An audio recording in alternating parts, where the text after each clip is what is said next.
মুসলিম নগরবাসী রহমানকে ভালো করে চিনো। যারা রহমানকে চিনতে পেরেছে, মুহাম্মদ সাল্লাল্লাহু আলাইহি ওয়াসাল্লামের সুন্নাত তরিকায় চলে, রহমানকে চিনে, তারা কোনোদিন কোন পীরের পায়ে সিজদা করতে পারে না, মাজারে সিজদা করতে পারে না, মাজারে মান্নত করতে পারে না। তারা চাইবে কার কাছে? রহমানের কাছে। আর ওসিলা ধরবে রাহমাতুল লিল আলামিন নূর নবী আমার হযরত মুহাম্মদ সাল্লাল্লাহু আলাইহি ওয়াসাল্লাম। সুবহানাল্লাহ বলেন।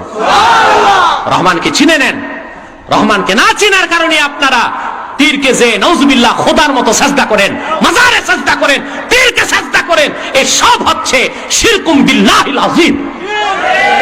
প্রকাশ্য শিরক ছাড়া আর কিছু হতে পারে না। আল্লাহর ওলিদের মাজারে যাবেন শুধু জিয়ারত করতে। কি করতে যাবেন? শুধু জিয়ারত ছাড়া সেখানে আগরবাতি দেওয়া, মোমবাতি দেওয়া, তোয়াফ করা, সেটা ধুইয়া গোসল শরীফ নামে পানি খাওয়া, সাজদা করা, এইসব হারাম এবং শিরক। হক্কানি পীর যারা জনপুর, ফুরফুরা, সারসিনা, এইসব হক্কানি তরিকার মধ্যে এইসব ভণ্ডামি নাই। বাতিল পন্থী যারা নাস্তিকদের দালালি করে, তারাই মানুষকে এইসব নিকৃষ্ট শিরক শিখায়। ওয়ালা নুশরিকা বিহি শাইআ, আল্লাহর সাথে আমরা কাউকে শরীক করব না।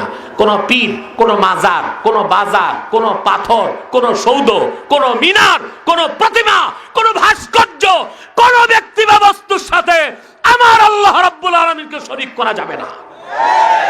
আপনারা করেন? আপনারা মূর্তি পূজা করেন না, কিন্তু আপনাদের দেশে পীর পূজা আছে। আপনারা মূর্তি পূজা করেন না, মাজার পূজা করেন, আপনারা মিনার পূজা করেন, আপনারা সৌদের পূজা করেন, ঠিক কিনা বলে? এই শিরক ছাড়তে হবে, এই শিরক ছাড়তে হবে। ইবাদত হবে কার? সেই ইবাদতে কাউকে শরীক করা যাবে না। মুসলমান নামধারীদেরকে আমি দেখতেছি পীরের ছবি গলায় লটকায় নামাজ পড়ে। আছে আপনাদের দেশে? এটা শিরক কিনা বলেন? ছোট শিরক না শিরকে আকবার? তারপর দেখা যায় মাজারে সাজদা করে, পীরকে সাজদা করে। আপনি আল্লাহর ওলিদের মাজার জিয়ারত করবেন, কোনো সমস্যা নাই। আল্লাহর ওলিদের মাজার জিয়ারতে লাভ আছে। কি আছে? কারণ আল্লাহর ওলি মারা গেলে তার ক্ষমতা কমে না বাড়ে? জোরে বলেন, কমে না বাড়ে? এই যে ছবি আল্লাহর ওলিদের রুহু দেহ পিঞ্জরা থেকে বের হলে ঊর্ধ্ব জগতে ফেরেশতাদের সাথে মিলিত হয়, তখন আল্লাহ তার ওলিকে মালাকি ক্ষমতা দান করেন। আল্লাহর ওলিদের মাজারে জিয়ারত করতে যাবেন, কিন্তু ওখানে যে মাথা নত করা শিরক, সাজদা করা শিরক, মান্নত করা শিরক, চুমাচামি করা বেদাত, এগুলো করবেন না। শুধু কি করবেন? কথা বলেন। শুধু কি করবেন? জিয়ারত। শুধু কি করবেন? এর বেশি কিছু করা যাবে না। আমাদের দেশে দেখা যায় মুসলমানরা যে মাজারে সাজদা করে, পীরের ছবি গলায় লটকায় রাখে। আরে মুসলমান, বুঝেন না কেন? ভণ্ড পীররা বলে শরীয়তে সাজদা করা না জায়েজ, মারেফতে নাকি জায়েজ। যেটা শরীয়তে হারাম ওটা তরিকতে হারাম, যেটা তরিকতে হারাম ওটা হাকিকতে হারাম, যেটা হাকিকতে হারাম ওটা মারেফতেও, ঠিক কিনা? রাসূলুল্লাহ সাল্লাল্লাহু আলাইহি ওয়াসাল্লাম একদিন সাহাবা একরামকে নিয়ে মদিনা মুনাওয়ারাতে হাঁটছিলেন। পাহাড়ের উপর থেকে এক উষ্ট্রি এসে রাসূলুল্লাহ নূরের কদমে সাজদা করছে।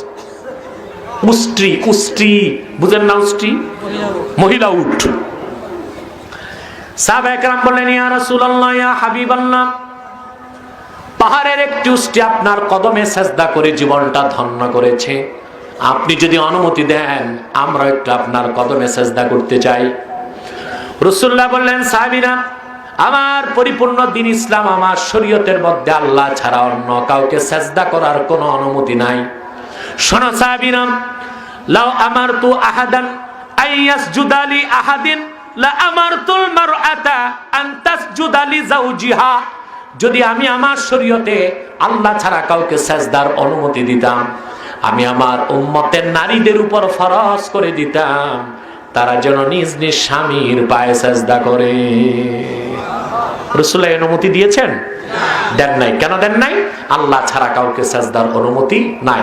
যেখানে নূর নবী মুহাম্মদ সাল্লাল্লাহু আলাইহি ওয়াসাল্লাম নিজের ক্ষেত্রে সাজদার অনুমতি দেন নাই, সেখানে উম্মতে মুহাম্মদীর পীর, ওলি, দরবেশ, কুতুব যত বড় হোক, সাজদা করা যাবে? জোরে বলেন, সাজদা করা যাবে? এটা শিরক। এটা কি? শিরক। অতএব ইবাদত হবে কার? আল্লাহ।